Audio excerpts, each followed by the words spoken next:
Alright, we'll do a screen repair. So I just do fiberglass screens. I've done stainless steel ones actually for fireplaces, but I try and just stick to doing fiberglass. So now this length, or the width of this roll is 1220 millimeters. You also get them in 900 mil. So what I'll do is, if the screen is shorter than 1200, I'll go out the width of it. Less offcut. If I was to use this 900 and go upwards, I'd have this much offcut. Whereas with the 1200, I've only got this much offcut.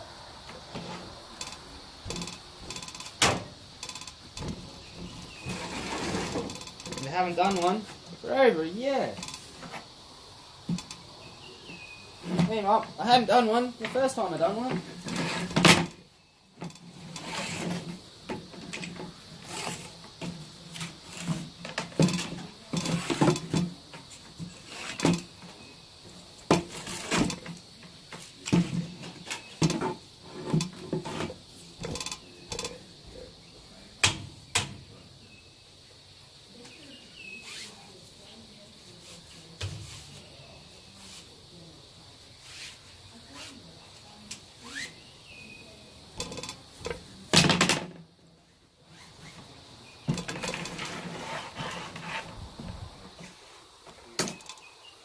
It's just a little screwdriver to get the rubber out of the panel.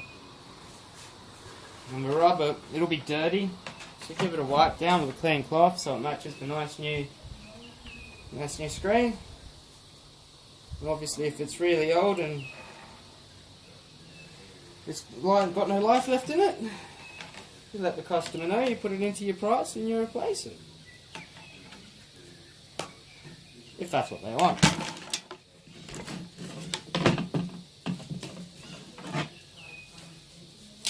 But like, yeah, like this one here, like, it's all faded from here to here. Surprised that didn't rip. But what's the point of cleaning it when it's always going to look bad? And you got to count the think of how much labour it's going to take to clean it, versus how much labour it takes to just replace it and have a better result.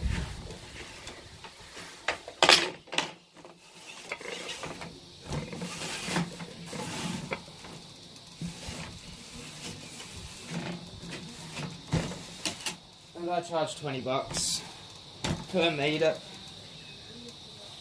I mean, it's a bit over, obviously, it's a bit close to 12.12, but I don't get down to it. Or I'd have to run around with a tape measure every time I've done a quote. That'd just be boring. Just be boring, that would be.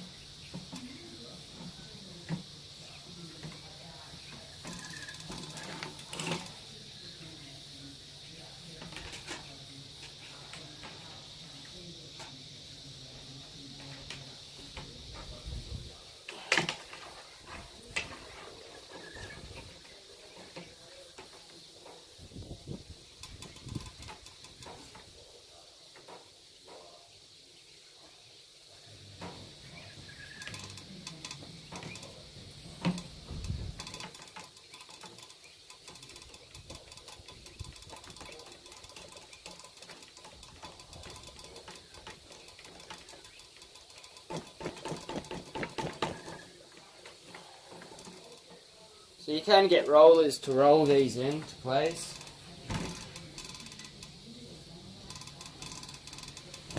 Which I find work fine on a smaller screen. Once you start getting to bigger screens, it actually puts too much tension on it. You'll end up buying a frame the vast majority of the time. And you need to carry the tool around on you. If I was charging by the hour to do the screens, like I do for the windows, well, I'd probably be more worried about which tool might make it the quickest.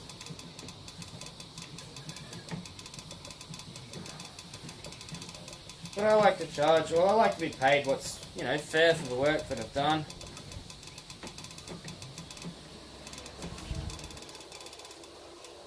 I spent the weekend doing all of these at my house, after I'd been doing it for a little while already. and I worked out the price per metre that I thought was fair.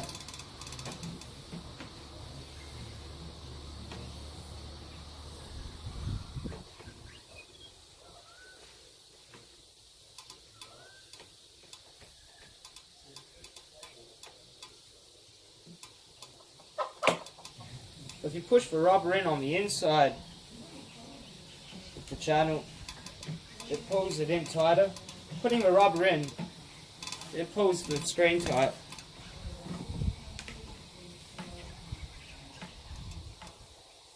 And that's one thing I like about not using a roller. You can play with it a bit. And also like this one here.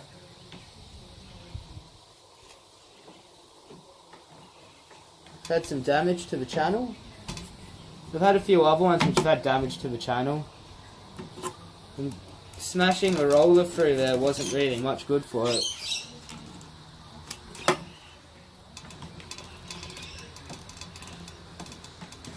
But I actually found, yeah, my keyring works really well. I just push it into place and then I run my keyring along it.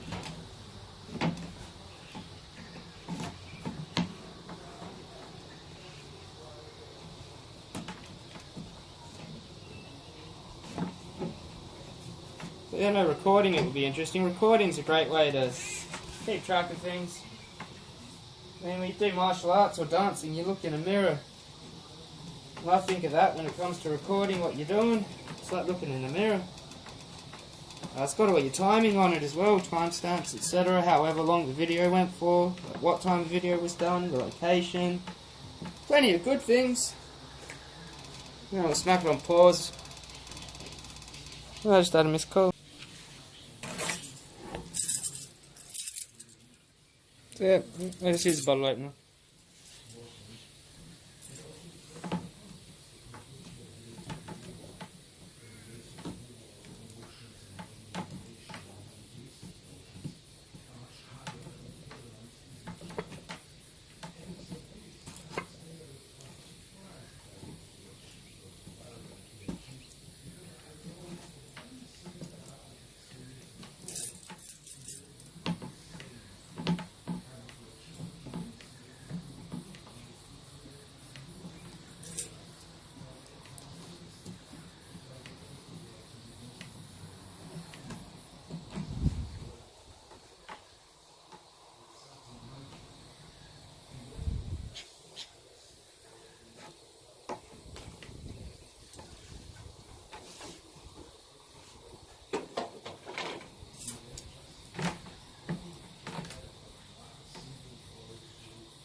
And once that's done, I just fold this back and I cut down onto the rubber. Of course the phone moved. You focus over there. So I'm cutting onto the rubber, not onto the steel frame.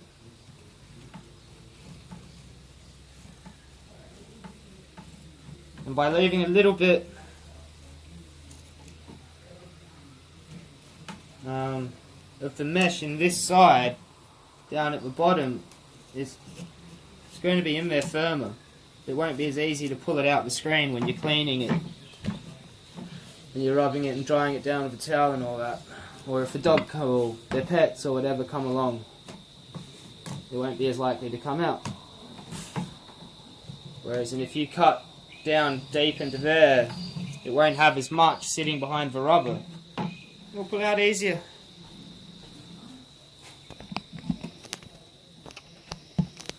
Oh, I miss my camera mount. Oh, it's kind of more fun though without it, I guess. Working out little ways of doing things. Gotta have a positive attitude. Well, what's the point in living? Gotta be grateful.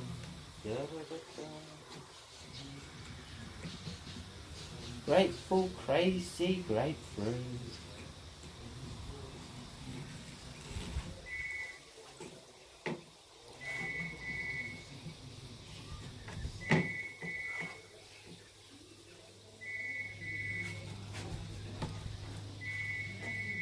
I think I may be missing the client a few times by recording. I don't think the phone actually rings out loud.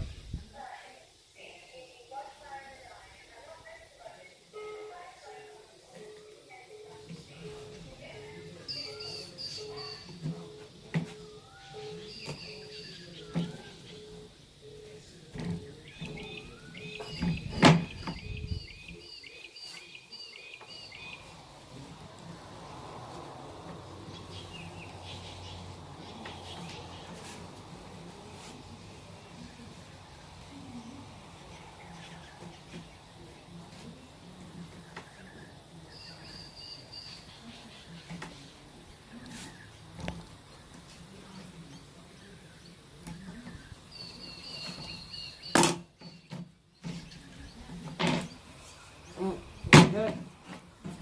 One down, one to go.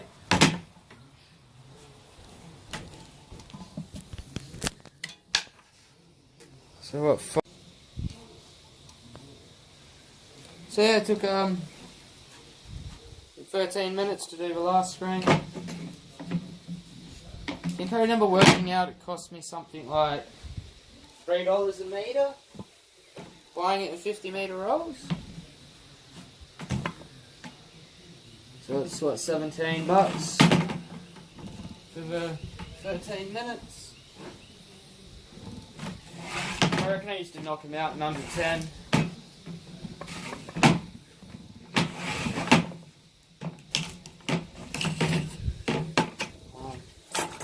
And like 20 bucks each. It would be a whole lot cheaper than what you could get any business to come out here and replace 1 or 2 screens for you. If it comes down to a whole house, I don't really know what the price is of getting some company to do it, but most companies charge more than $80 an hour, so... And they don't have the convenience of doing it during a window cleaning. I should show you this view.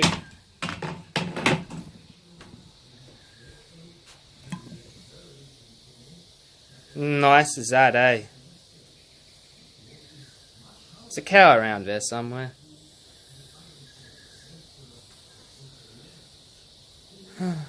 Well,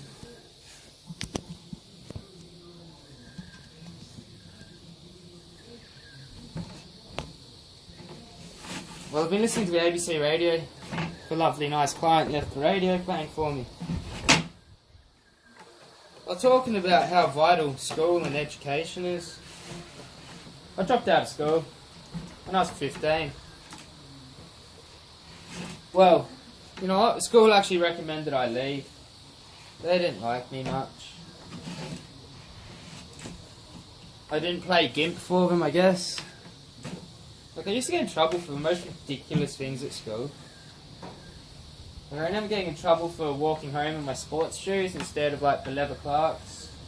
Like, I was breaking like school uniform because I wasn't in my sports uniform, but I was wearing my sports shoes. And we need to put a bigger emphasis on education. Like, these are the people who told me that I'd never... Well, alright. 2 people. The detention guy and the vice principal at the high school that I went to. They told me I'd never amount to be anything more than a deli clerk. Probably make better money than they do nowadays. Microsoft certified systems admin at that too. On top of having like my cherry pickers and working at heights and different tickets for working on construction sites and stuff. Anyways, even if I was only a deli clerk, what's so wrong with being a deli clerk?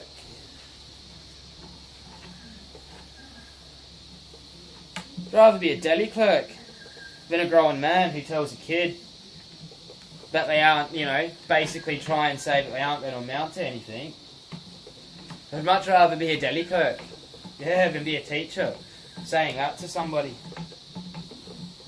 And we need to put a bigger emphasis on sending our kids to school. I think we need to put a bigger emphasis on teaching our kids about real life.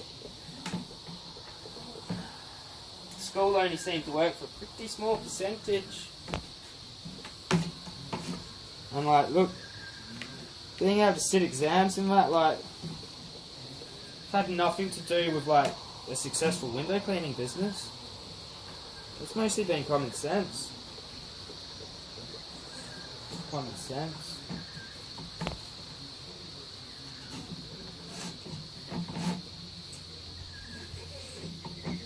Like, you look and you be aware and you pay attention to things. So when something goes wrong, you know about it, so you can do something about it. I mean, for instance, I used to keep the fly screen rolls, in this PVC tube on top of my ute, my old ute.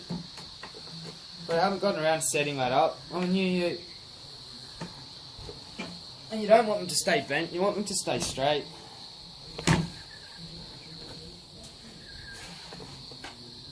So I put a pole through it.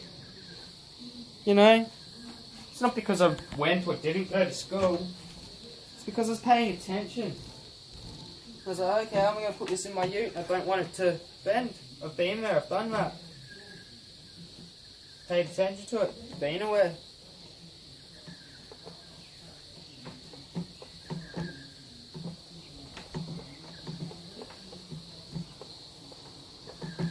And like, you know what got me first doing screens? By being aware and paying attention to how poorly done they are at most places. And that's what gave me the motivation to just be like, you know what, do it. Be good with your hands, good with your eyes, give them a fair price, take your time, do the best possible job you can do. Take the time so you can focus on what you're doing. If you believe you can do something, you focus on it. You'll do it well. It's that simple. That's what I believe. And then, like, I seem to have noticed that a lot of people's standards are just not very high. I remember the first worker I'd done this with, and he was just, oh wow, you do that really, really well. I didn't think that. But we have a tendency to put other people up higher, or to think better of other people than we do of ourselves. Funny psychology. They say that we're born sinners and born slaves. But I think that's just to our own mind.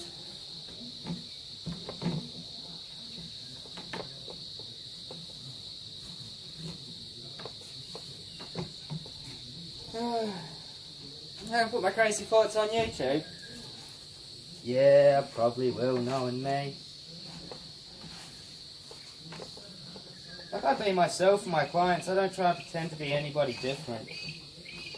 And it doesn't matter if that's like, you know, a big retail outlet that I do commercial work through, or real estate agents, or lawyers, or solicitors, or if it be, you know, people's houses.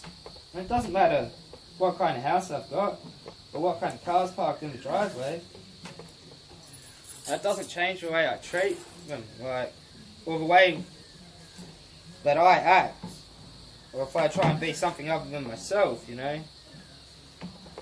I just know from experience that don't work out. Keith talks about qualifying customers. It's kind of like one of my qualifications for customers. If you don't like who I am, well, I don't want to work for you.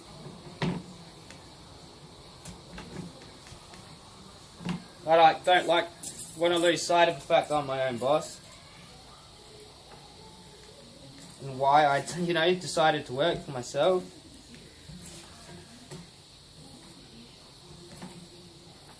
If you're going to work for yourself and not be your own boss, then you might as well go work for somebody else, I reckon. I remember hearing a saying, if you're not in charge of your business, you might as well sell it.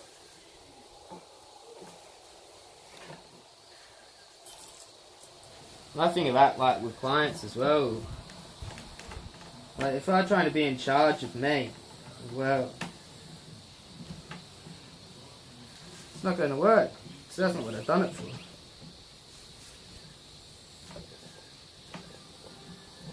The main reason I done it is I wanted what I was being paid to be what I thought was fair for what I'm getting, for what I was doing, the work that I was doing in exchange. I wanted to feel like a fair exchange. I've had plenty of jobs. You know, you'll have groups of people who are really good and really quick at it in the workplace, and you'll have people who are not as good, and you'll have people who are utterly useless. Yeah, we're all getting paid exactly the same amount. I mean, like, what's the point? I don't think that's fair.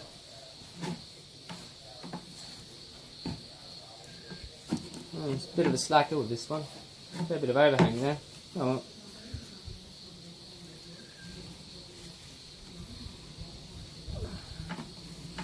I suppose there's a thin line between wasting material and wasting time.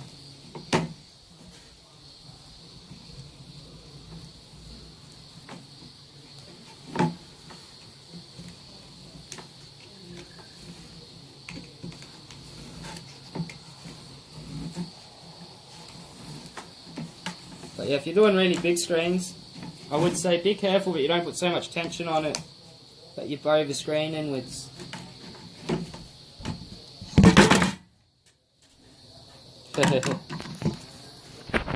Big screens, like doors. I'll have this piece of steel running across it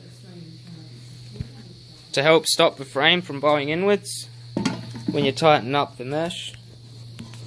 But there are big ones that don't have that, and you want to be careful. My tip would be that you don't use the rolling tool, because that really tightens it up. And what I do is I'll push from here into the corner, from here into the corner, from here into the corner, from there into the corner, from this centre into this corner, this centre into this corner, and into this corner and into this corner. Because if you're pulling away from each corner, it'll bow. It'll definitely bow. It's cool to like start off just replacing screen. That way you can pay attention to the old one before you do it.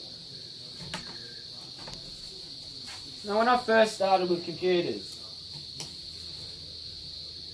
I just pulled my old one, like I bought all the parts, pulled the old one out of my case,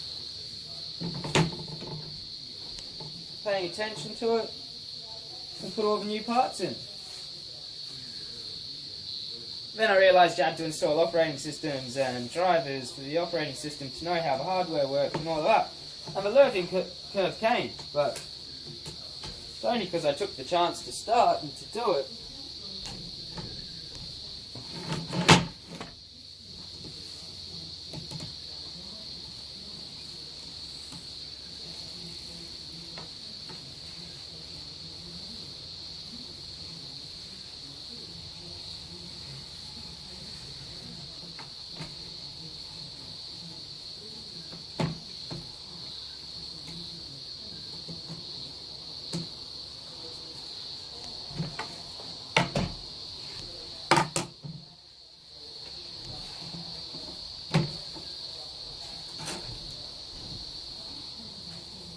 13 minutes again then, eh?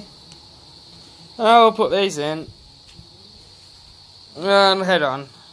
Peace.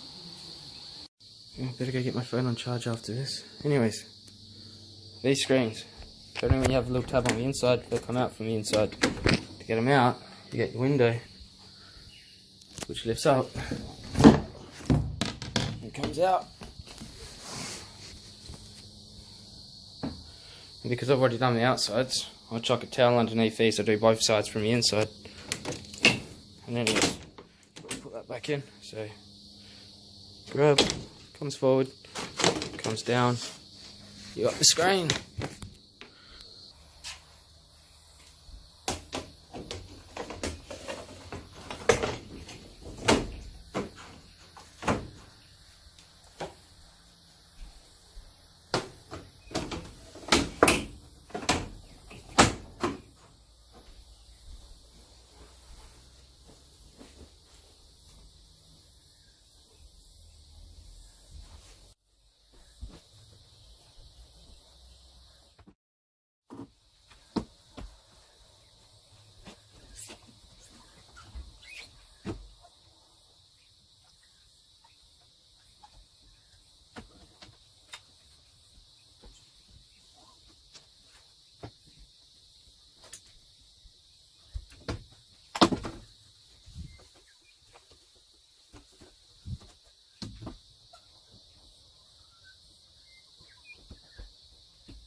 I love it when people have already vacuumed out their tracks. All you do is give them a nice little wipe.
Yeah, 10% battery, I don't have my power pack on me.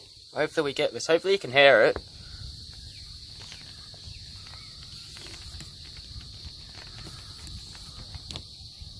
So you've got those little black dots. Like these little hard things that are built on. I believe the eager beaver might take them off. But it'll be painful. Every good professional window cleaner should have razor blades, and preferably one that goes on a pole. Now, I've done that window. You got a ladder, you're going to take forever. The whole point of being a window cleaner is you do it efficiently.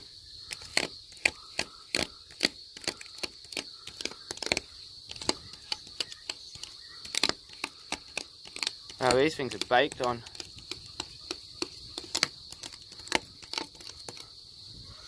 But what you want to do is you want to start where it's clean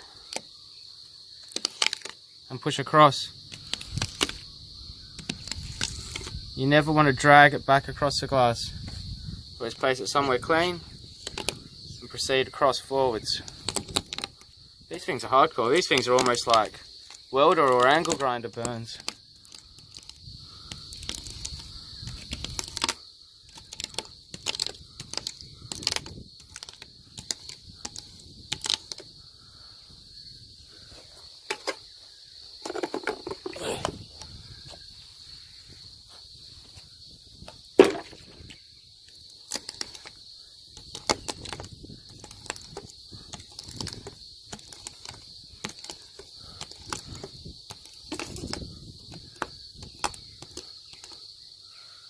The more aggressive, like the more towards 90 degrees your angle, the more efficient your razor blade's going to be.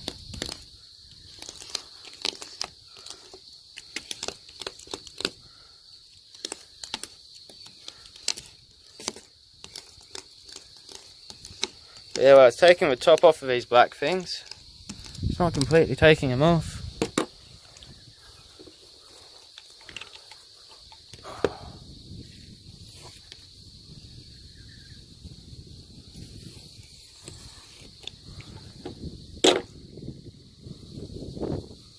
Well, you get what you get. Sometimes not a lot you can do, something like that. When there's bigger, thicker ones with a little bit of water left around, just get your polishing cloth. Make sure it's 100% dry, and make sure you wipe the window until the window is 100% dry. So if I left that, oh no, that evaporated in time. Yep, that's the best we're going to be able to do. Alright. No, scraping 101. So, if you are going to be using a razor blade, you should know, at the very least, what float glass is. Because you know you're going to be safe with float glass. And you should know what tempered glass is, and you should know what glass fines are, and you might as well be going and looking up the manufacturing process for glass. There is heaps of information on the internet. If you go Google, it'll tell you all about different types of glass and which ones you can use scrapers on and which ones you cannot use scrapers on. So then you can feel safe and know what you're doing and not feel like you're going to be using your insurance excess. Anyways, just adding that.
So we've got windows that slide up and down.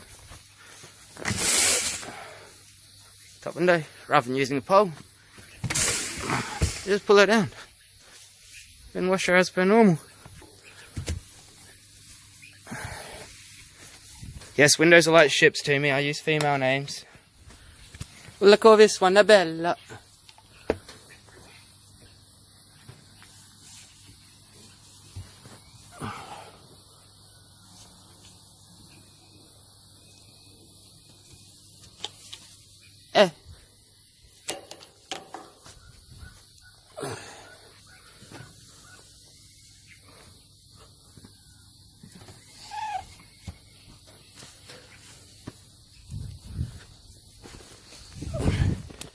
Dropping my polishing cloth.